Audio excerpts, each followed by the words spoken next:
नहीं बोलेंगे, नहीं बोलेंगे। आ उधर उनकी आ जाओ, उनकी बाइट ले लेते हैं, उनकी बाइट भैया ए भैया ये बाइक अरे छोड़ो।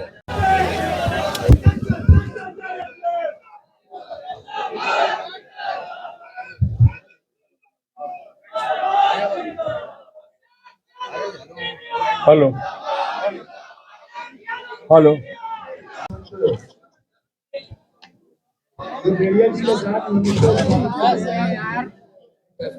ये तो देखिए, हाँ नहीं दे रहे भाई भैया साहब इधर आ जाइए, यहाँ बगल में।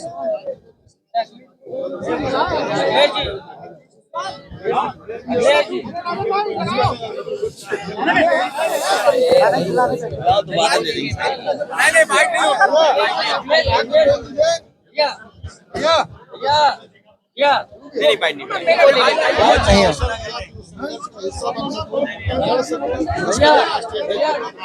भैया डिजिटल पूरा दिखाएगा, भैया डिजिटल पूरा दिखाएगा। भैया अभी नहीं सर भैया डिजिटल और पूरी खबर लगेगी। भैया अबे भाई यार इसको हटाओ यार।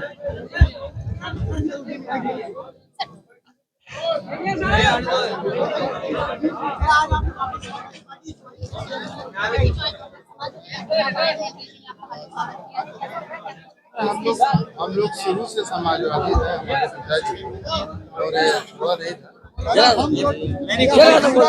हमको पूरा दिखाएंगे भैया पूरा अधूरा क्या मत भैया भैया जरा जो बोल दिए।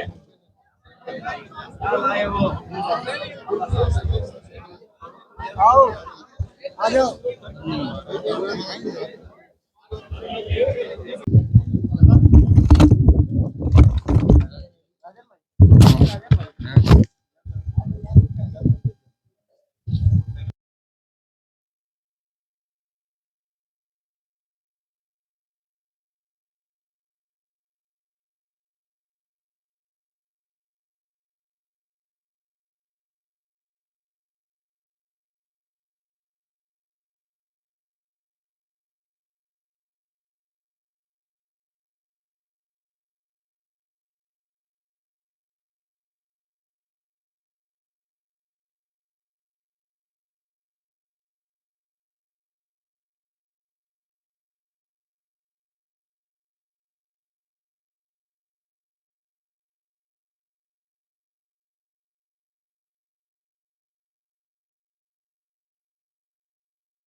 आंदोलन के तहत जिनकी जान गई वो भी हजारों हैं। ये वो लोग हैं जो 3 काले कानून लाए थे। कितने किसान शहीद हो गए और आज भी किसान आंदोलन कर रहा है और एमएसपी मांग रहा है। क्या एमएसपी देने का इनके पास कोई रास्ता है? और रास्ता भी कैसे बनेगा जब उधार पैसा बढ़ गया हो, देश के ऊपर कर्ज बढ़ गया हो, जिस सरकार ने नोटबंदी की हो और उसके बाद कर्ज बढ़ा हो और फिर 15 लाख करोड़ से ज्यादा किसान का कर्ज माफ नहीं किया, बड़े बड़े उद्योगपतियों का कर्ज माफ किया। और हो सकता है जिन किसानों का कर्ज माफ होना चाहिए नहीं किया, या हम दूसरे तरीके से देखें, वो कभी जांच का विषय भी हो सकता है कि जिन उद्योगपतियों का कर्ज माफ हुआ है, क्या उन्होंने इलेक्टोरल बॉन्ड्स तो नहीं दिए थे भारतीय जनता पार्टी को? यह बड़ा सोचने का सवाल है कि कहीं ऐसा तो नहीं भारतीय जनता पार्टी ने जिन उद्योगपतियों का कर्ज माफ किया हो, उनसे इलेक्टोरल बॉन्ड्स भी लिए हों और बाद में उन्हीं उद्योगपतियों को कर्ज दे दिया। दुनिया में हमें बताओ कौन सा देश इस तरह की अर्थव्यवस्था चलाता होगा जहां पर पहले तो लोन दिया जाए, जब वो डिफॉल्टर हो जाए तो उनका कर्ज माफ हो, फिर उन्हें कर्ज दे दिया जाए और कर्ज के माफ करने के बहाने इलेक्टोरल बॉन्ड ले ली जाते हो। अरे हमने तो कह दिया जांच की मांग, सुना नहीं आपने या स्किप कर गए वो भी आप? इसलिए जहां किसान की आय दोगुनी का वादा किया था, क्या किसान की आय दोगुनी होगी इस महंगाई में? और फिर नौजवान, वो बेटी जो इसने आत्महत्या कर ली, क्या कहा उसने? माफी मांगी पिता और मां से, मां और पिता से माफी मांग करके उसने आत्महत्या कर ली क्योंकि पेपर लीक हो गया, वो अपना भविष्य बनाना चाहती थी। दूसरा कन्नौज का बेटा ब्रजेश पाल, उसने अपनी जान दे दी डिग्री जला करके। जो लोग निवेश का सपना दिखा रहे थे और बड़े बड़े आयोजन कर रहे थे, आप लोगों को ब्रेकिंग सेरेमनी में बुला करके आपको कूपन दे रहे थे खाने का, बताओ, कूपन दिया प्रेस के लोगों को खाने का, ये खाना खाए बिना मत जाना। कहां है नौकरी, कहां है रोजगार? और बताओ कितने नौजवानों की जान जा रही है, आत्महत्या कर रहे हैं। तो इसका सवाल का जवाब है क्या सरकार के पास कोई? इसीलिए भारतीय जनता पार्टी के लोग घबराए हुए हैं, ये जनता को फेस नहीं करना चाहते हैं। आय दोगुनी हुई नहीं, नौकरी मिली नहीं, और फिर नौजवान कहां खड़ा है? मैं इस मौके पर आज जो समाजवादी पार्टी में शामिल हो रहे हैं उन सबका बहुत बहुत धन्यवाद और आभार प्रकट करना चाहूंगा। सबसे पहले मैं शिव कुमार बेरिया जी, जो कुछ दिनों के लिए राजनीति में अवकाश पर थे,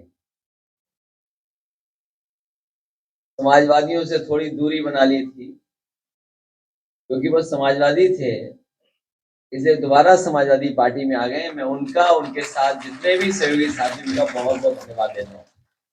इसी तरह रुश्दी मियाँ साहब, पूर्व विधायक, हमारे बहुत ही सहयोगी साथी, जो किसी कारण हमसे दूर हो गए थे, उन कारणों को दूर कर दिया है।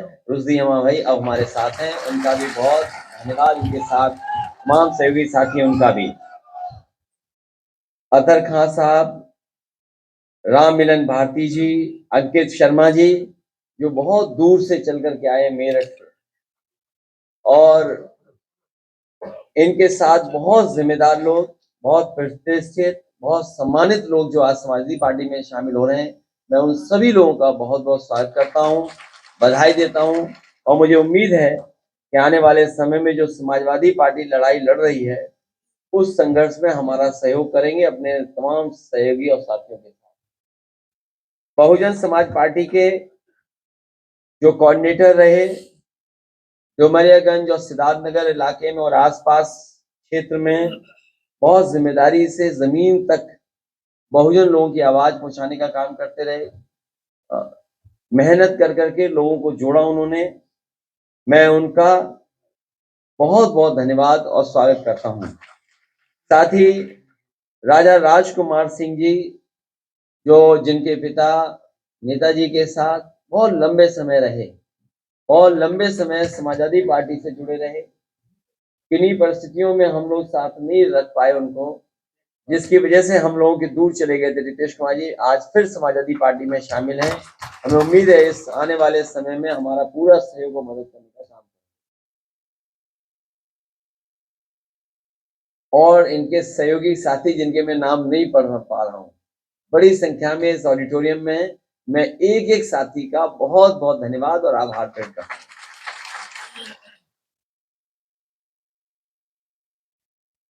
ये अमर उजाला अखबार है, क्या करें बेचारे, मजबूरी है, नौकरी कर रहे हैं आप। सर पटना में थे सर, आपने 80 और 40 का नारा दिया और इंडिया गठबंधन, लेकिन खबर मत काटना, हमारी चलाते रहना खबर। इंडिया गठबंधन की रैली में थे, तो यूपी में रैली पहले क्या होगी जा रही है? चुनाव में रैलियां होंगी और कोशिश करेंगे जो गठबंधन के वरिष्ठ नेता उनको जगह जगह उनके साथ रैलियों में हम लोग शामिल हों। और 80-40 ही भविष्य तय करेगा। 40 बिहार, 80 यूपी। इसीलिए हम समाजवादी लोग अपना पीडीए परिवार बढ़ा रहे हैं।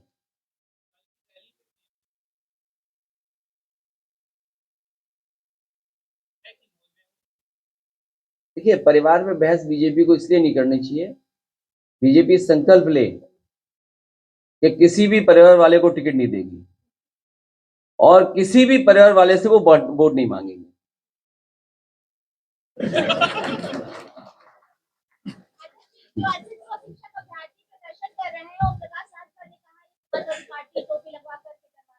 क्या चीज? ये बीजेपी रहेगी तो नौकरी भी खत्म हो जाएगी, आरक्षण भी खत्म हो जाएगा। इसलिए कई मौकों पर कहा कि ये समुद्र मंथन की तरह संविधान मंथन का समय है। एक तरफ वो लोग हैं जो संविधान के रक्षक हैं और दूसरी तरफ वो लोग हैं जो संविधान के भक्षक हैं। जो अधिकार हैं वो छीने जा रहे हैं। इसमें सवाल किसी दल का नहीं है, उन बच्चों का है जो कई दिनों से, कई साल से वो न्याय मांग रहे हैं सरकार से। हम उन बच्चों को भरोसा दिलाते हैं, जब कभी भी समाजवादियों को जनता ताकत देगी, उनको न्याय देंगे और जो हक और सम्मान उन्हें मिलना चाहिए संविधान के तहत, उसके लिए लड़ाई समाजवादी पार्टी लड़ेगी। ये बताइए सर,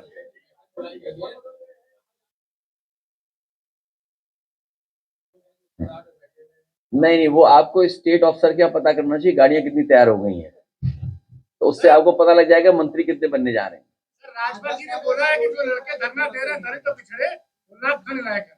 क्या राजभर जी ने बोला है कि दलित तो पिछड़े लड़के जो आंदोलन कर रहे हैं वो लाभ खाने लायक। वो खुद जाके वहां क्या खा रहे हैं? ये ठीक कह रहे हैं आप, वो क्या खा रहे हैं? अब तो पता ही लग गया होगा लोगों को क्या खा रहे हैं।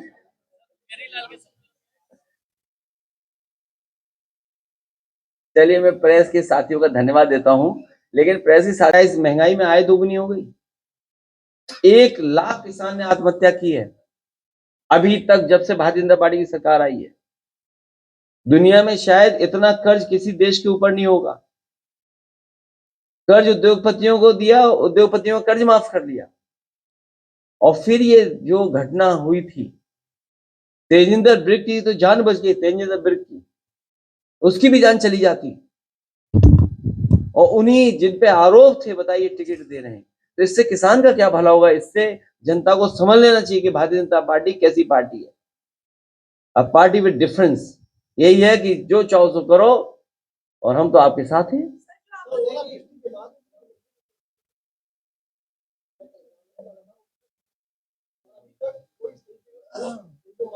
इसमें प्रधानमंत्री जी का क्षेत्र और मुख्यमंत्री क्षेत्र से क्या लेना देना है? जो पॉलिसी है, दिल्ली और लखनऊ मिलकर के मदद करते हैं। तो जो लोग ये दावा करते हैं डबल इंजन की सरकार का, तो किसानों की डबल मदद करें। अगर प्रधानमंत्री और मुख्यमंत्री है तो डबल मदद करें, दोनों मिलकर के मदद करें।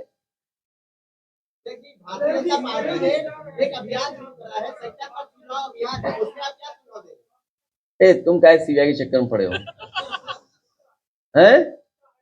नहीं, हमारा कोई मुद्दा नहीं है, हम बहुत दिनों से हैं और भगवान ऐसी कृपा करे इनके मालिक की भी सीबीआई जांच हो। अखबार है अमर उजाला, उनका फार्म हाउस है बरेली में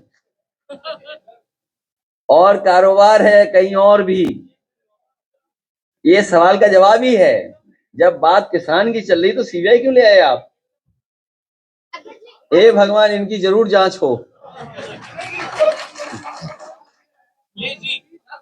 नहीं, देखिए ऐसा है, ये सीरियस मत लो, आप सीरियस मत लो। बहुत दिल पे ले ली इन्होंने बात। अरे दिल पे ले ली इन्होंने, हमारे उजाला के पत्रकार हैं, दिल पे ले ली इन्होंने, ले ली, दिल पे ले ली। अच्छा, मैं बात कर दूं ना? अरे शांति हो जाए थोड़ी देर। सर, आपने बिहार में सर 80 और 40 का नारा दिया है। देखिए, हमारे पत्रकार साथी वैसे सीरियस हो गए। सीबीआई एजेंसी है, अगर सीबीआई कोई चीज पूछेगी तो हम जवाब देंगे, उसमें क्या है। अच्छा, कोई भी एजेंसी उसका सहयोग करेंगे। नंबर एक, यहाँ जितने लोग बैठे हैं और हमारे सबसे बुजुर्ग नेता ये बेरिया जी होंगे। आपके यहाँ थाने में किसकी चल रही है? बीजेपी की विधायक की चल रही है कि नहीं चल रही? देखिए आप, जब थाना कब्जा कर रखा है बीजेपी के लोगों ने, सबसे छोटी यूनिट जहां पर न्याय मिलता है लोगों को, तो ये सीबीआई तो बड़ी एजेंसी है, इस पे कब्जा क्यों नहीं करेंगे? तो ये आप बुरा मत मानो, कभी आपकी भी जांच होगी तो वो अलग बात है। और महीने का कितना ऐड मिलता है ये तो बता दो। अरे भाई, हमसे पूछ लिया सीबीआई, हम सीबीआई के लिए तैयार हैं। अच्छा, आप अपना बताओ, महीने का ऐड कितना मिलता है? अब क्यों मुस्कुरा रहे भाई? नहीं, ऐड कितना मिलता है? 1 करोड़ के 50 लाख? तो जवाब देने का अधिकार हमारा है। नहीं, यहां भी है, वो परंपरा भूल गए, हम भी भूल गए। पता नहीं भर्ती और ज्यादा ना खोल दें कि जिसको आना है आइए। शुरू में तो पत्रकार साथी भी गए थे कवर करने, जब वहां मामला खराब हुआ ज्यादा तो पत्रकार साथी सब वापिस आ गए भारत। लेकिन अब नौजवान जा रहा है। सोचो कैसी सरकार है जो गरीबी को एक्सप्लॉइट कर रही हो, गरीबी को एक्सप्लॉइट कर रहे, गरीबों को एक्सप्लॉइट कर रहे हैं, क्योंकि नौजवान के हाथ में नौकरी रोजगार नहीं है। यहाँ पे वो मजबूरी में अपना भविष्य बनाने के लिए और परिवार की देखभाल के लिए वो विदेश जा रहा है, वो भी कहां? वॉर जोन में। रशिया भेज दिया, वहां लड़ रहे हैं बेचारे, यूक्रेन में। तो ये सब सवाल हैं जिनका जवाब भारतीय जनता पार्टी के पास नहीं है। और डबल इंजन की सरकार को, या डबल इंजन की सरकार जो कहती है हम न जाने कितना मुनाफा और लोगों को लाभ पहुंचा रहे हैं, अभी किसान चाहे बुंदेलखंड हो या उत्तर प्रदेश के दूसरे हिस्से का, क्या उसकी डबल मदद हो रही सरकार से? कम से कम अब तो सरकार सोचे और डबल मदद करे उनकी। जो नुकसान हुआ है ओलावृष्टि और बारिश से और आंधी तूफान से, जो डबल इंजन की सरकार है, क्या किसानों की डबल मदद करेगी? दिल्ली और लखनऊ मिलकर के जो नुकसान हुआ है क्या भरपाई करेगी सरकार? कार्यक्रम मोहन यादव का था, नारे लग रहे थे अखिलेश यादव जिंदाबाद, दुहाई देने लगे कि यूपी में ससुराल है हमारे। प्यारे मोहन,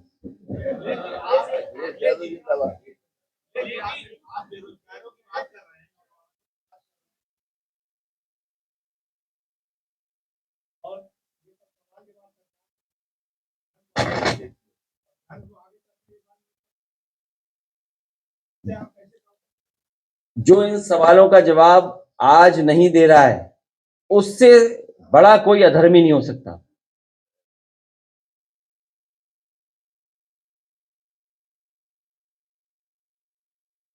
नहीं, आपकी इच्छा है कहीं लड़ने की?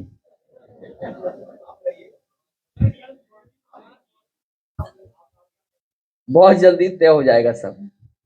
अब बीजेपी की सूची देखिए आप, क्या सूची है वो, जो सब हारने वाले हैं।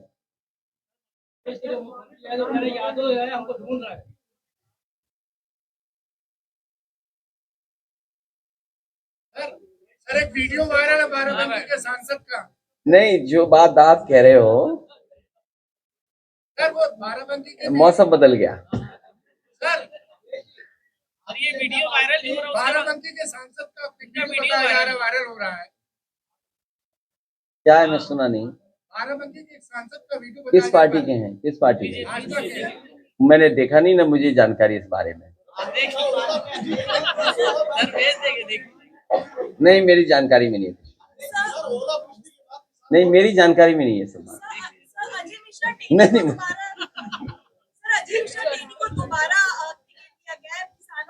तो आप बीजेपी से क्या उम्मीद करोगे भाई? बीजेपी क्या कहती? किसानों की आय दोगुनी।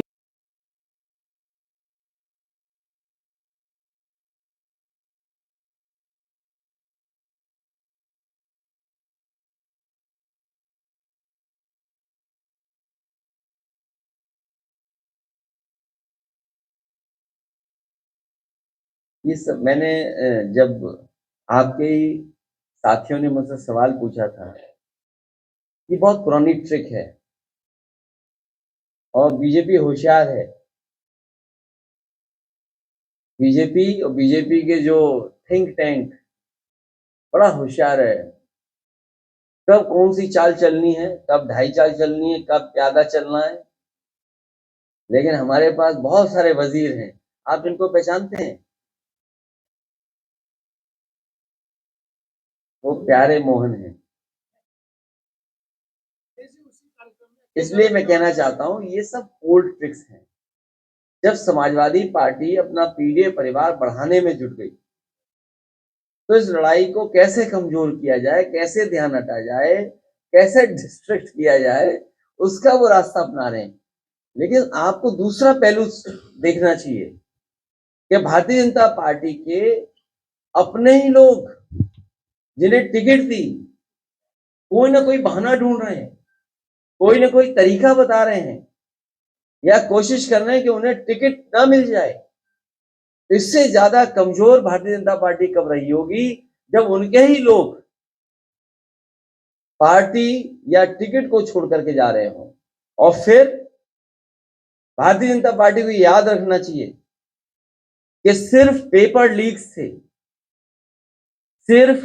लीक से ही भाजपा के लगभग 2.25 लाख वोट लीक हो चुके हैं।